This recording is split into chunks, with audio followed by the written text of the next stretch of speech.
No sir. No sir. चलो, तो लिखो रदरफोर्ड मॉडल के लिमिटेशंस लिख रहे हैं अपन। इसमें पहला लिखवा रहा हूं, Rutherford model could not explain the distribution of electrons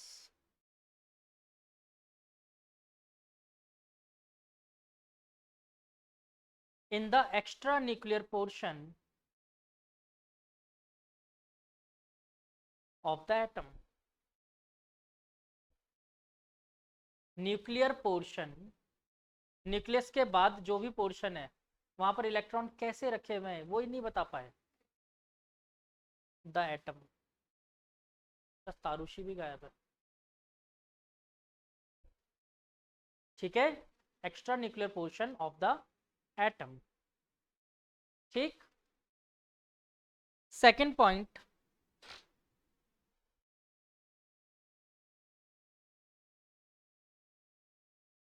second point में लिखो अकॉर्डिंग टू मैक्सवेल, एक्चुअल में इनके दुश्मन थे मैक्सवेल जिन्होंने इनका मॉडल फेल करवाया। According to Maxwell there is a attraction force between positive and negative charges.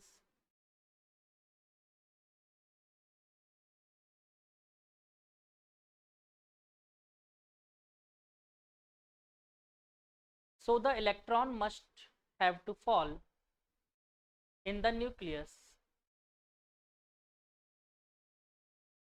Electron must fall in the nucleus.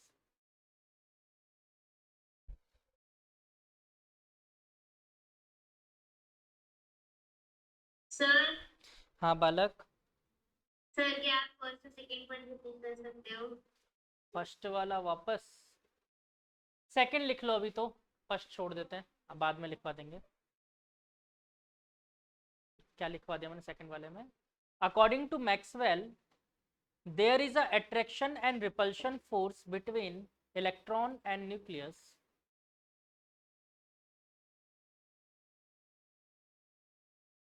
There is a attraction force between electron and nucleus, so that electron has to fall. Repulsion कैसे है यार,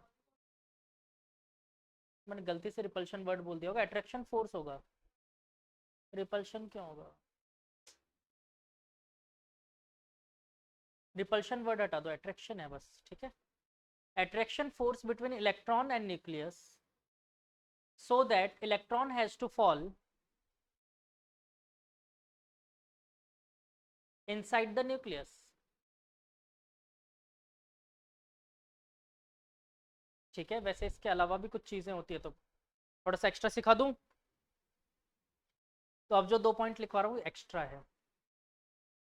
तो पहला point लिखो, if electron is not falling in the nucleus, it has to it has to release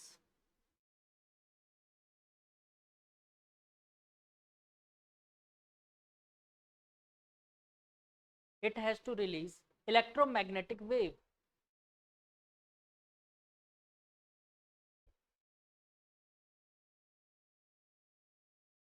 देखो कोई भी charge particle अगर घूमता है ना, मोशन करता है, तो उसे इलेक्ट्रोमैग्नेटिक वेव रिलीज करनी पड़ती है। बट इलेक्ट्रॉन अगर घूम रहा है तो वेव क्यों नहीं रिलीज कर रहा है, इन्होंने ये पूछा। Last point, he could not explain he could not या he unable to explain hydrogen spectrum.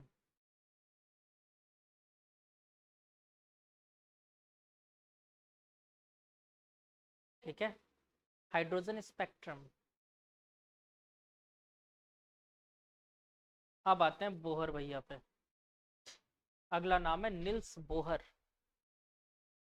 BOHR, Bohr, bore भी बोलते हैं इसे। ठीक है, तो अगला है Bohr model, Bohr model, BOHR Bohr, अभी तो बोला था, BOHR बोहर। पूरा नाम था निल्स बोहर, NEILS।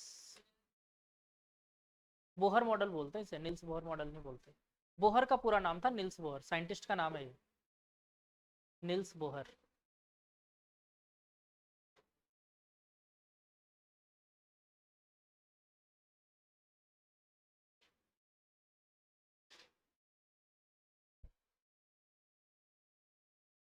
क्या तुमसे कह रहा हूँ क्या?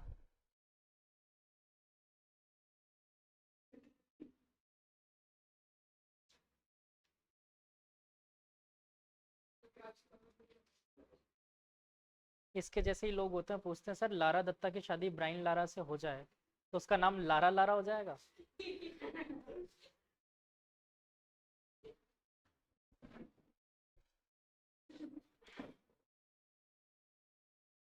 चलो, अब पहले बोहर का मॉडल समझे या पहले लिखवाऊं इसके बारे में? पहले समझ ले। चलो,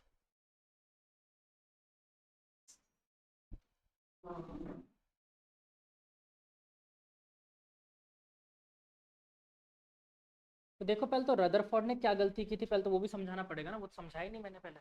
रदरफोर्ड ने क्या गलती करी? पहले तो रदरफोर्ड की गलतियां सिखाता हूँ, फिर बोहर मॉडल पे लेके आता हूँ।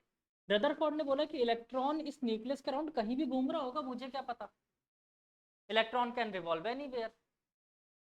तो मैक्सवेल ने कहा अच्छा इलेक्ट्रॉन कैन रिवॉल्व एनीवेयर, तो ये बताओ इलेक्ट्रॉन धीरे धीरे अट्रैक्शन फोर्स लग रहा है, न्यूक्लियस खींच रहा है उसको, और इलेक्ट्रॉन इसके अंदर आके नहीं गिर जाएगा? इलेक्ट्रॉन इसके अंदर आके गिर जाएगा, सारे इलेक्ट्रॉन इसके अंदर आके गिर जाएंगे। तो तो ये तो गड़बड़ हो गया भाई। गड़बड़ क्या हो गया? इस न्यूक्लियस को जूम करके बनाया उन्होंने, और बोला कि ये न्यूक्लियस को मैंने जूम करके बनाया, तो मुझे ये बताओ ये इलेक्ट्रॉन अंदर गिरेंगे तो कुछ ऐसे ही तो दिखेंगे, इस न्यूक्लियस के अंदर इलेक्ट्रॉन आके गिरेंगे तो कुछ ऐसे दिखेंगे। और न्यूक्लियस कैसा था? पॉजिटिवली चार्ज था पहले से। ये मॉडल कहीं देखा हुआ है क्या? कहाँ? रुद्राक्ष ऑनलाइन।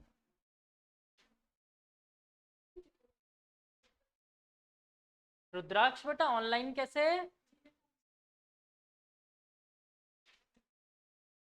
रुद्राक्ष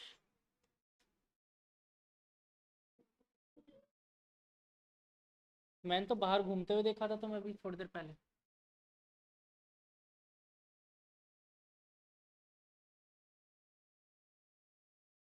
जे थॉमसन का मॉडल यही तो था। तो इनको बोला कि भाई एक बात बताओ, तुम तो हमको वही थॉमसन का मॉडल बना के बेवकूफ़ बना रहे हो।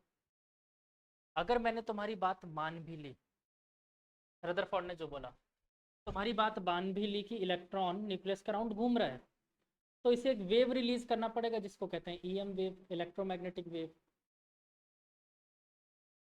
मुझे तो ऐसा कुछ भी नहीं दिख रहा एटम से रिलीज होते हुए। और इसके अलावा दो चीज़ें और होती है, एक तो हाइड्रोजन स्पेक्ट्रम, जिसको ये नहीं समझा पाए थे, स्पेक्ट्रम क्यों बन रहा है। ठीक है, स्पेक्ट्रम तुम समझ लो एक तरह से, मैं तुम्हें बता सकता हूँ जैसे तुम्हारा एक्सरे निकलता है बॉडी का, वैसे ही कुछ होता है। ठीक है, तो स्पेक्ट्रम नहीं समझा पाए थे। अरे स्पेक्ट्रम तुमको बहुत अच्छे समझाओ तो प्रिज्म वाला एक्सपेरिमेंट नहीं देखा, 7 कलर्स में डिस्पर्स हो जाना और वो सब होता है स्पेक्ट्रम प्रॉपरली। बट वो अभी तुम नहीं समझोगे, अगर ज़्यादा सीखने की इच्छा, तो मैं मना नहीं करता किसी को भी। क्लास 12th एटॉमिक स्ट्रक्चर पढ़ा रखा है मैंने, जिसकी भी ज़्यादा सीखने की इच्छा है प्लीज़ जाओ और वहाँ पर देखो, पूरा डिटेल में बताया हुआ है। ठीक है, तो स्पेक्ट्रम को ये नहीं समझा पाए थे। बोलो ये बात समझ आई इनकी, मैक्सवेल की प्रॉब्लम। दूसरा ये एग्जैक्टली बता ही नहीं पाए थे ना कि इलेक्ट्रॉन है कहाँ। कहाँ बता पाया इलेक्ट्रॉन? इन्होंने कुछ बताया कि? इन्होंने सिर्फ बताया पॉजिटिव चार्ज बीच में, इलेक्ट्रॉन बाहर घूम रहा है। कहाँ घूम रहा है? कहीं पे भी? मतलब मुझे ये भी नहीं पता कि इलेक्ट्रॉन ऐसे घूम रहा है कि ऐसे रद्दी पेपर बेच रहा है, क्या कर रहा है, मुझे नहीं पता, मुझे कुछ मालूम ही नहीं है। तो इसलिए इनका मॉडल फेल हो गया था। तो रदरफोर्ड ने कहा कि रुको, होल्ड, आई विल एक्सप्लेन। तो अब रदरफोर्ड ने एक्सप्लेन किया, तो उनका एक्सप्लेनेशन पहले समझाता हूँ, फिर लिखवाऊंगा। ठीक है, उन्होंने कहा कि रदरफोर्ड ने जो बनाया वो बिल्कुल सही बनाया, बस वो अपनी बात समझा नहीं पाए। मैं समझाता हूँ, देखो क्या है। न्यूक्लियस तो बीच में रखा है, पर इलेक्ट्रॉन एक फिक्स एनर्जी स्टेट में घूमता है। फिक्स एनर्जी स्टेट, इसको एक्चुअली बोला जाता है ऑर्बिट। तो इलेक्ट्रॉन एक फिक्स ऑर्बिट में घूमता है। ठीक है, एक सर्कुलर ऑर्बिट। फिर दूसरा ऑर्बिट इसमें भी घूम सकता है, तीसरा ऑर्बिट इसमें भी घूम सकता है, चौथा ऑर्बिट इसमें भी घूम सकता है। कोई मना नहीं, इलेक्ट्रॉन को कौन है रोकने वाला, घूम सकता है। लेकिन ऐसा नहीं है कि ऑर्बिट के अलावा वो कहीं और घूम लेगा। ठीक है, तो अब एक एक करके पॉइंट समझते हैं। फिर मैक्सवेल ने बोला कि एक बात बताओ, घूम लिया मैंने मान लिया, इलेक्ट्रॉन इसमें आके क्यों नहीं गिर जाता? न्यूक्लियस में गिरना चाहिए ना, अट्रैक्शन पॉजिटिव नेगेटिव फोर्स के बीच में अट्रैक्शन लगता है, गिर जाना चाहिए। तो उन्होंने बोला एक बात बताओ, मान लेते हैं ये है इलेक्ट्रॉन, इस पे इधर की तरफ एक फोर्स लग रहा है, कौन सा? इलेक्ट्रोस्टैटिक फोर्स, यही तो खींच रहा होगा। लेकिन इसके घूमने की वजह से एक अपोजिट डायरेक्शन में भी तो फोर्स लग रहा होगा, कौन सा? Centrifugal force. अरे वाह, कमाल कर दिया तुम लोगों ने, सेंट्रीफ्यूगल फोर्स। और इसी वजह से ये दोनों बैलेंस नहीं हो पाते। मैक्सवेल ने बोला यार ऐसे कैसे बात कर रहे हो? तो बोला तेरे को समझ ही नहीं आ रहा, दिमाग कम काम करता है क्या तुम्हारा? अर्थ के अराउंड मून घूम रहा है, वो भी तो ऐसे ही घूम रहा है। अर्थ मून को खींच रही है, नहीं खींच रही? लेकिन अपोजिट डायरेक्शन में एक सेंट्रीफ्यूगल फोर्स लग रहा है, इसलिए मून एक ही जगह पर ऑर्बिट करे जा रहा है, करे जा रहा है, करे जा रहा है। तो मतलब वही चीज इलेक्ट्रॉन के बीच में भी होती है। बोलो बात समझ आई कि नहीं आई? फिर इन्होंने और भी चीजें बताई, देखो क्या क्या। इन ऑर्बिटल्स के इन्होंने नाम रखे। क्या क्या नाम रखा? पहले वाले ऑर्बिटल का नाम था के, दूसरे का एल, तीसरे का एम, और लास्ट वाले का एन। वैसे तो बहुत सारे होते हैं बट ठीक है, के एल एम एन। फिर इन्होंने एक और चीज बताई कि के एल एम एन तो है, पर जैसे क्लासरूम अलग अलग क्लासरूम होते हैं तो अलग अलग सिटिंग कैपेसिटी भी तो होती है। इस क्लासरूम में 10 बच्चे बैठ सकते हैं, उसमें 50 बैठ सकते हैं, उसमें 200 बैठ सकते हैं। सब क्लासरूम की अपनी अपनी सिटिंग कैपेसिटी होती है। वैसे ही के एल एम एन की भी अपनी अपनी इलेक्ट्रॉन रखने की कैपेसिटी थी। के वाला हमेशा कितने रख सकता है? ओनली 2। एल वाला 8, एम वाला 8।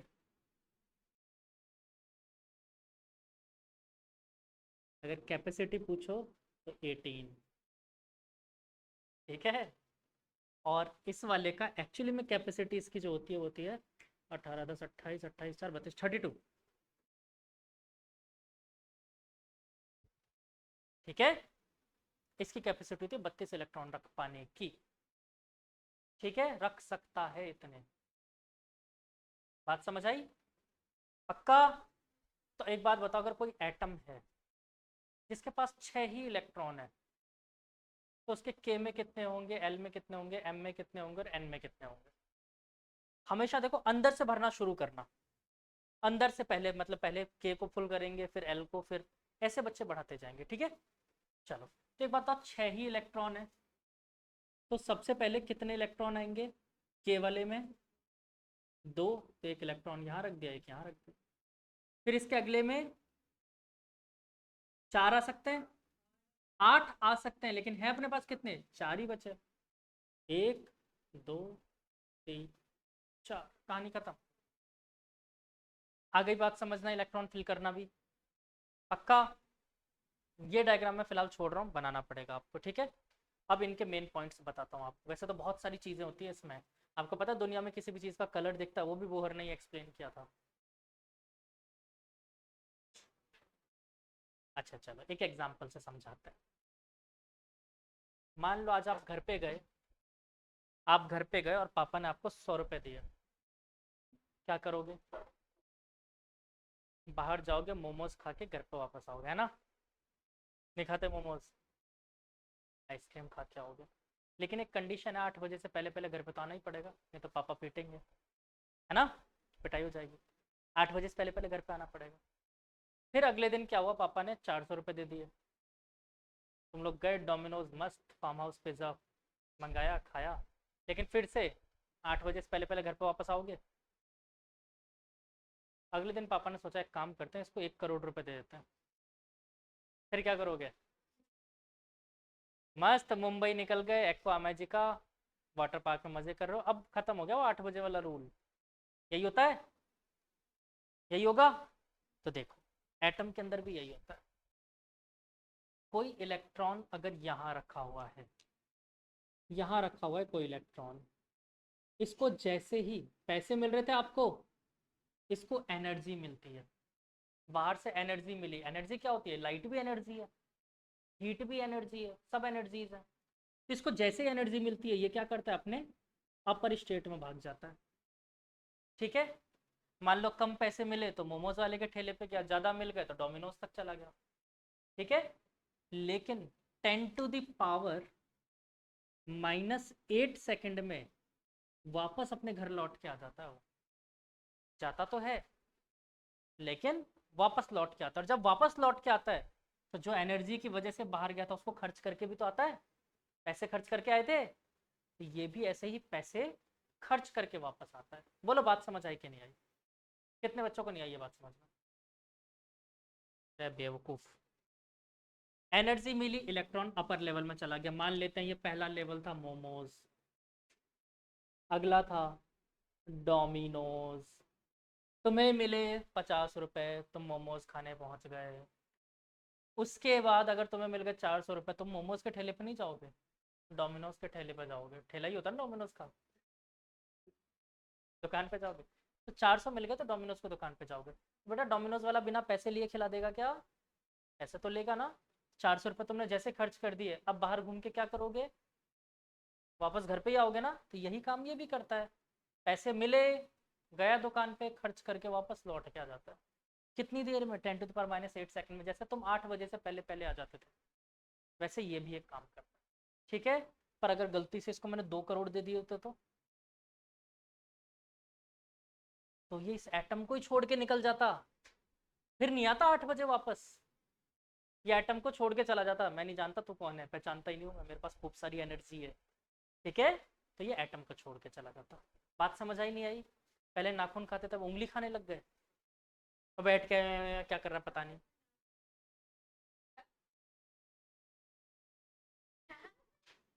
नेल्स खाता था ये बेटा, मेरे पैर के नाखून उस दिन मांग रहे थे ना तुम। हाँ, चलो तो नेल्स खाना भी मत गलती से भी। जो भी खाता है मैं उसको अपने पैर के नाखून ऑफर कर देता हूँ। हाँ वंशिका। सर जैसे कि अगर उस एटम को अगर एनर्जी मिली, हम्म, सर वो मतलब के एन और एम के ऑर्बिट के साथ उसको वापस आके सर शूट नहीं कहीं करेगा? बेटा ऊपर जाने और आने का पूरा टाइम 10⁻⁸ सेकंड है। ये इतना कम टाइम होता है, आप सोच भी नहीं सकते। तो देखो अब क्या हुआ, अब इस चीज़ का प्रैक्टिकल लाइफ में कैसे यूज़ है जानना चाहते हो? वैसे सिलेबस में नहीं है, मैं एक्स्ट्रा ही बता रहा हूँ। जानना चाहते हो तो बताता हूँ, वरना रहने देते हैं। जैसे मान लो कि ये शिजुका है, इधर आओ।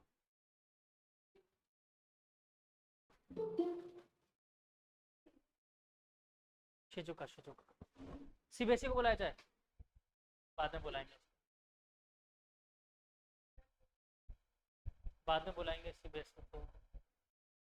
चलो सीबीएसई भी आ जाओ, तुम भी आ जाओ, दोनों तुम भी।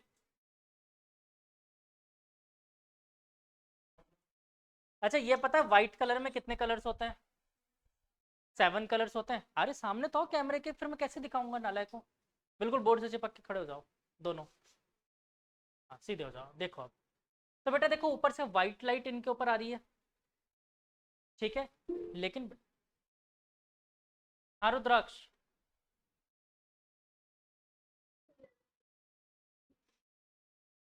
वही मैं देखा, डाउट आ गया रुद्राक्ष, ऐसे कैसे हो सकता है। चलो तो व्हाइट लाइट इनके ऊपर आ रही है। तो बेटा व्हाइट लाइट जब आ रही है उसमें 7 कलर्स थे, ठीक है। तो क्या हुआ, ग्रीन कलर की एनर्जी को इसके अंदर रखे हुए एटम्स ने एब्जॉर्ब कर लिया, बाकी सबको रिफ्लेक्ट कर दिया। ये बात पहली बात समझ आई। लेकिन 10⁻⁸ सेकंड में ग्रीन कलर की एनर्जी भी तो रिफ्लेक्ट करनी पड़ेगी। तो अब इसने क्या किया, उस व्हाइट में से पहले तो ग्रीन को निकाल लिया था, और फिर अब अलग से ग्रीन कलर की एनर्जी भेज रहा है। तो आपको ये कैसा दिख रहा है? ग्रीन कलर का। सेम ये कैसा दिख रहा है? येलो कलर का।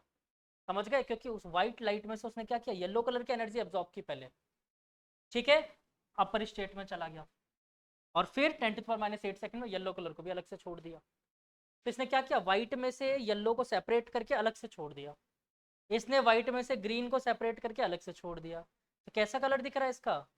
ग्रीन। आई बात समझ में? अगर मैं इस क्लासरूम में एक रेड लाइट लगा दूं, सिर्फ रेड लाइट हो, ओनली रेड कलर की लाइट, तो आपको इसका कलर कैसा दिखेगा? ग्रीन नहीं दिखेगा इसका कलर, क्योंकि इसके पास वो एनर्जी नहीं मिल रही जो इसे एब्जॉर्ब कर पाए, आपको ग्रीन नहीं दिखेगा। वैसे ही वो कैसा दिखेगा?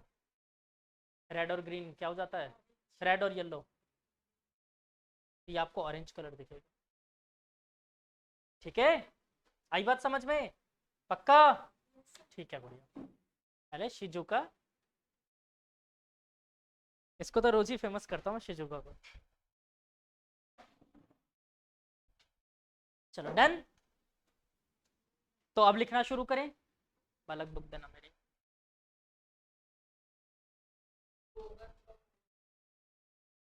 बोहर्स मॉडल, हाँ।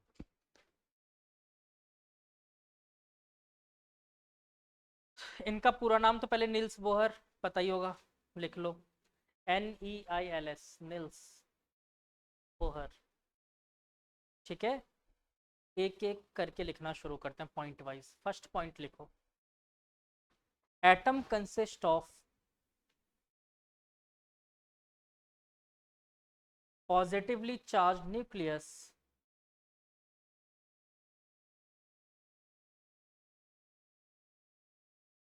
atom consists of positively charged nucleus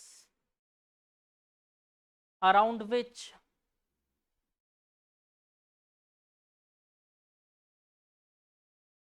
electrons revolve in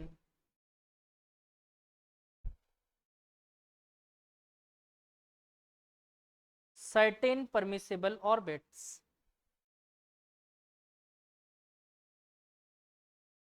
Certain permissible orbits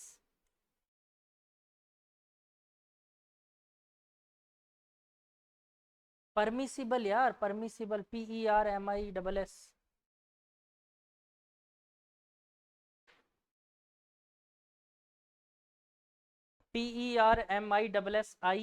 PERMISSIBLE, permissible मतलब जहां ही घूम सकता हो।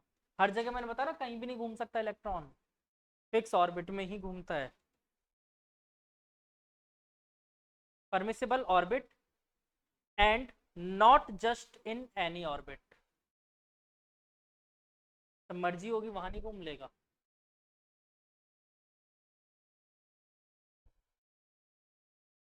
Second point, each of these orbits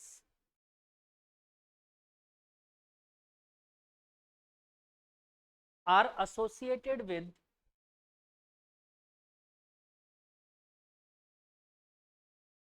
certain value of energy.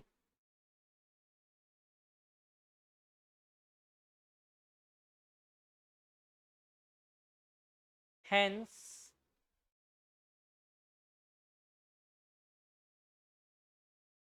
these orbits are called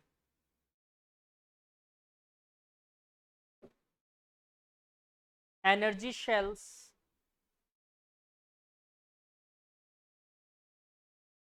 These energy levels are called energy shells, SHELLS, shells.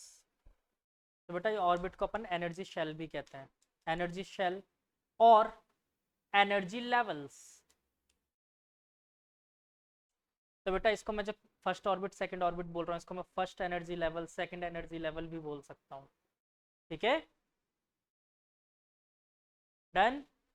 First shell, second shell, third shell, ऐसे word भी use किया जा सकता है। आ रही है बात समझ में?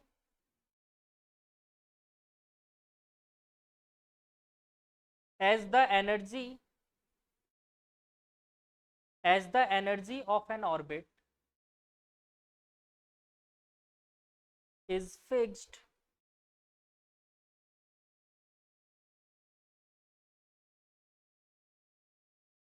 हर एक ऑर्बिट की एनर्जी क्या है? एक फिक्स वैल्यू रखती है। तो बेटा इसीलिए इसको एक और नाम देते हैं, स्टेशनरी स्टेट। तो नाम लिख दो, orbit is also called stationery state. Stationery state STATIONARY, stationary.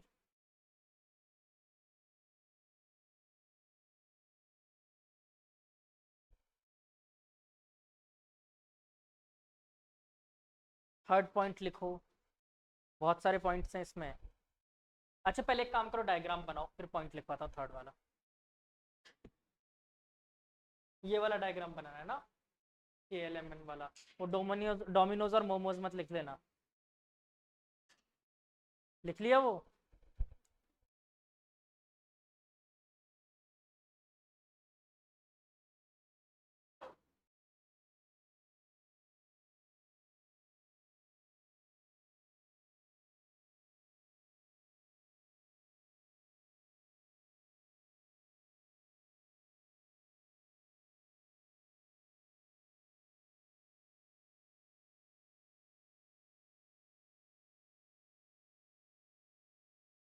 तुम लोग के एनसीईआरटी में डिस्कवरी ऑफ न्यूट्रॉन प्रोटॉन थोड़ी दे रखा है। न्यूट्रॉन की है ना, जेम्स चैडविक, और इनका नहीं दे रखा होगा, इलेक्ट्रॉन का, प्रोटॉन का नहीं होगा।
ठीक है, हो गया। चल अगला point, starting from nucleus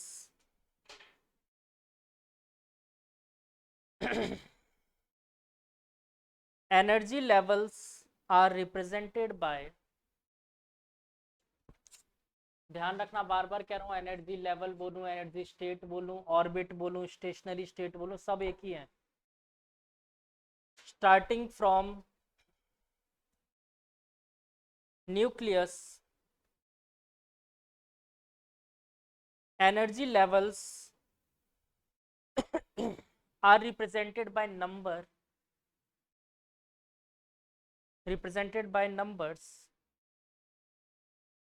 bracket में लिखो 1 2 3 4, है ना, एटसेट्रा, और ब्रैकेट क्लोज करके फिर लिख दो और अल्फाबेट्स, फिर से ब्रैकेट में लिख देना KLMN एटसेट्रा। तो या तो आप इसको नंबर से जानोगे या फिर अल्फाबेट से।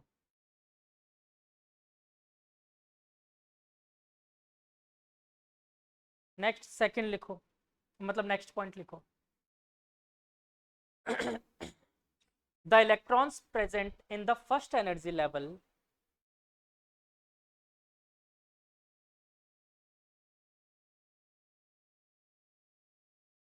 have the electron present in first energy level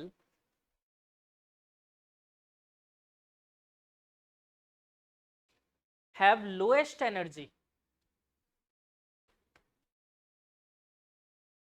have lowest energy,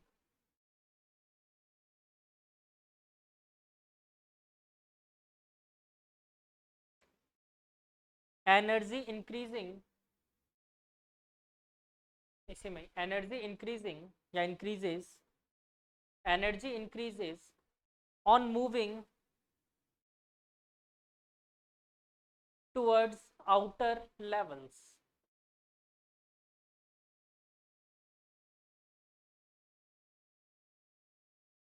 energy increases moving towards outer levels. मतलब कि क्या हो गया बच्चों, न्यूक्लियस से जितना ज्यादा दूर जाओगे उसकी एनर्जी बढ़ती जाएगी। और आप खुद भी ये चीज सोचो, मैंने समझाई थी, एनर्जी मिलेगी तो कहाँ जाएगा, बाहर की तरफ। मतलब ज्यादा एनर्जी में कहाँ पर है वो, बाहर। कम एनर्जी में कहाँ था, घर पे। ठीक है, आ गई बात समझ में। चलो आगे बढ़ते हैं। Energy of an electron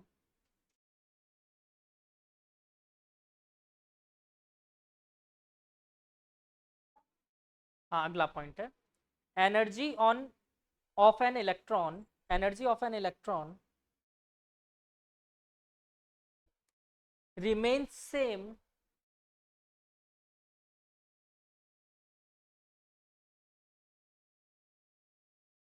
as long as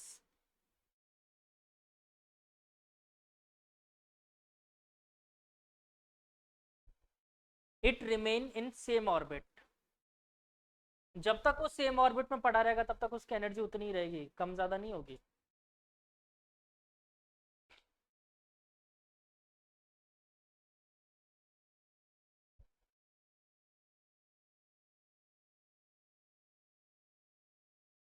ठीक है, अब last and important point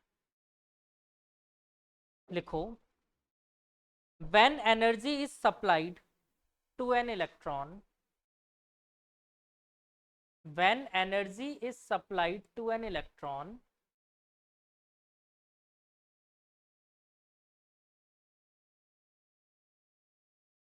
it can go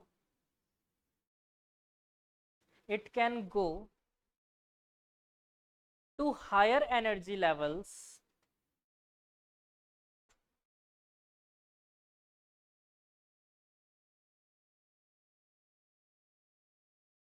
while an electron falls to lower energy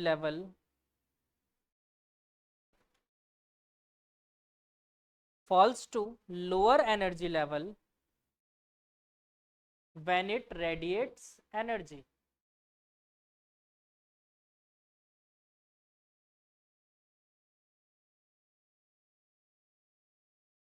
मतलब समझे इसका लास्ट पॉइंट का, कि जब भी उसको एनर्जी मिलेगी तो वो क्या करेगा, हायर एनर्जी लेवल पे चल जाएगा।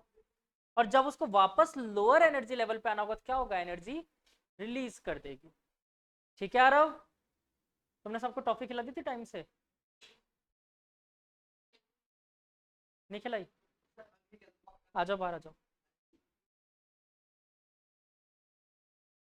आ जाओ। हाँ बेटा, उसने भी नहीं खिलाई अभी तक, तुम भी आ जाओ, दोनों आ जाओ बाहर।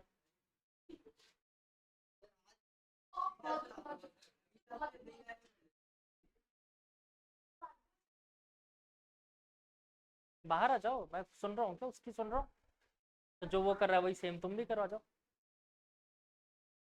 नहीं बेटा पानी खत्म है ही नहीं पानी इसमें।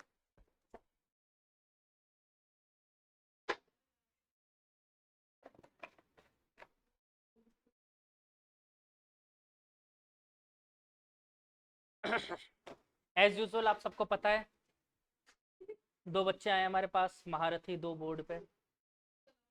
हाँ बिल्कुल, you can ask from the books.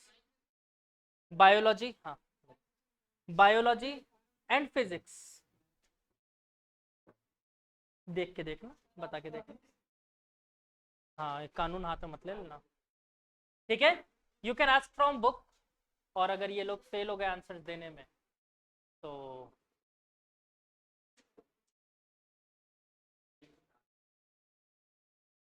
कहाँ भागोगे, कहाँ भागोगे? तो फिर वापस से नेक्स्ट क्लास में टॉपिक खिलाएंगे, सिंपल है।